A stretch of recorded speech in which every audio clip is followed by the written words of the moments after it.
The new Labour government has wasted no time in showing its utter contempt for pensioners.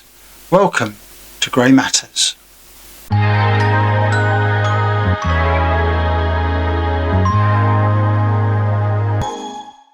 Welcome to Grey Matters, the channel that promotes the fact that the older generation still matters and has relevance, and which looks at issues that matter to the older generation. And this particular issue matters to millions of us. The new Labour government certainly does not believe that the older generation has any relevance. In fact, if you ever needed proof that they think we're just a drain on their resources, then look no further than the news that they are scrapping the universal winter fuel payments, except of course for those on pension credits. Now, more about pension credits later. There is talk that this move was already in the pipeline under the Tories, and I've no doubt that the Labour opposition would have been very vocally against it. But having taken power, it's obvious that this looks like a very attractive policy to them. Just 2 weeks in power, and Labour have well and truly set out their stall. First, they give their public sector friends a 22% pay rise, and then they rob our pensions to pay for it. So Rachel, who's certainly not one of our friends, see what I did there, has given a kick in the teeth to millions of pensioners by deciding that those not on pension credits should no longer get the help they need to heat their homes, cook their food, and have the privilege of electric lighting. The heating allowance was £200, or £300 if you're on pension credits.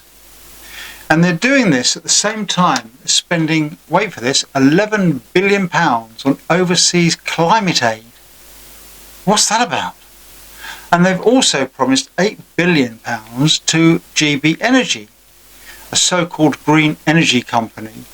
It's already been shown that they won't make a hape of the difference to our energy bills.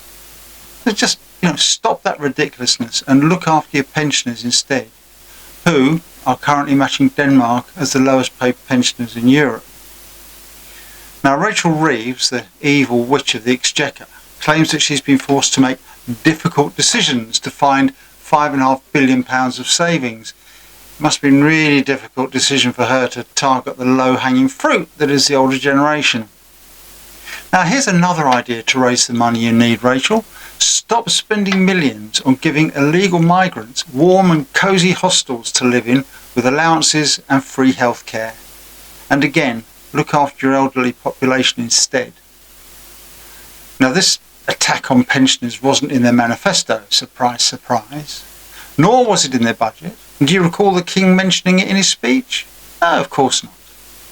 And yet, with energy prices still going up, this is a direct raid on pensions that could put millions of older people into fuel poverty. I bet all those over 60 who voted Labour in the last election are really regretting it now. Well, you reap what you sow, guys.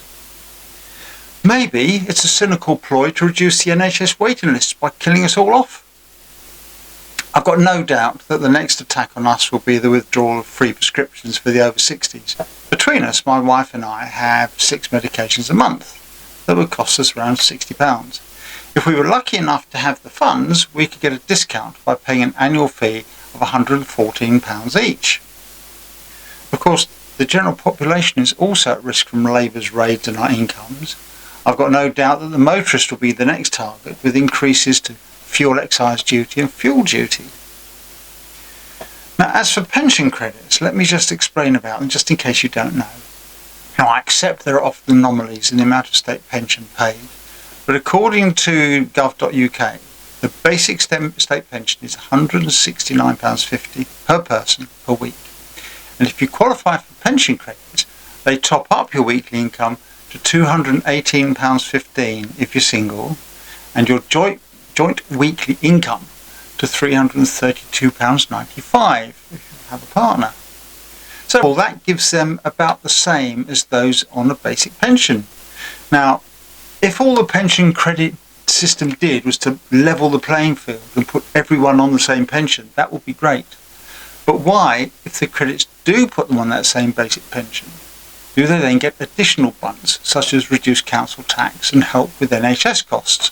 I'm sure every pension pensioner on the basic pension would like that sort of benefit. And then, of course, there are benefits that we all used to get, such as free TV licence when you hit 75. Yeah, okay, TV licence is archaic and should be scrapped. But it used to be free for everyone when they hit 75, but not anymore.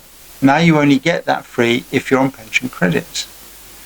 Now, don't get me wrong, this isn't a criticism of those who find themselves in the unfortunate position of needing help. Pension credits are essential for survival for many. But did you know there's an estimated more than 880,000 households who qualify for pension credits who haven't even claimed them? And of course, those who don't qualify, there are lots of them who struggle as much as the next person. Numerous people are on that border of being ineligible for the pension credits but still needing help. And many of those millions who will now miss out on the heating allowances have finances that lurch from good to bad every week or every month. And now when they could do with some help over winter to pay their fuel costs, they'll be hung out to dry. Well, they would be if they could afford the heat. With energy prices still going up, an expected 10% increase in October, this is another raid on pensions. We always knew Labour would find a way to penalise us. The contempt they show for us is appalling and abhorrent. And I'd like to know in the comments what you think of this move by Labour. And if you're unfortunate or maybe lucky enough to be on pension credits, I guess it depends how you look at it, do let us know how easy or difficult it was to qualify and how are you coping. They're going to be other trying times ahead, I've got no doubt, for the older generation generally, pension credits or not. I just hope we all survive this government's snidey, insidious and callous attacks on one of the two most vulnerable sectors of the population, children being the other. So watch out, parents, they'll be coming for them soon enough.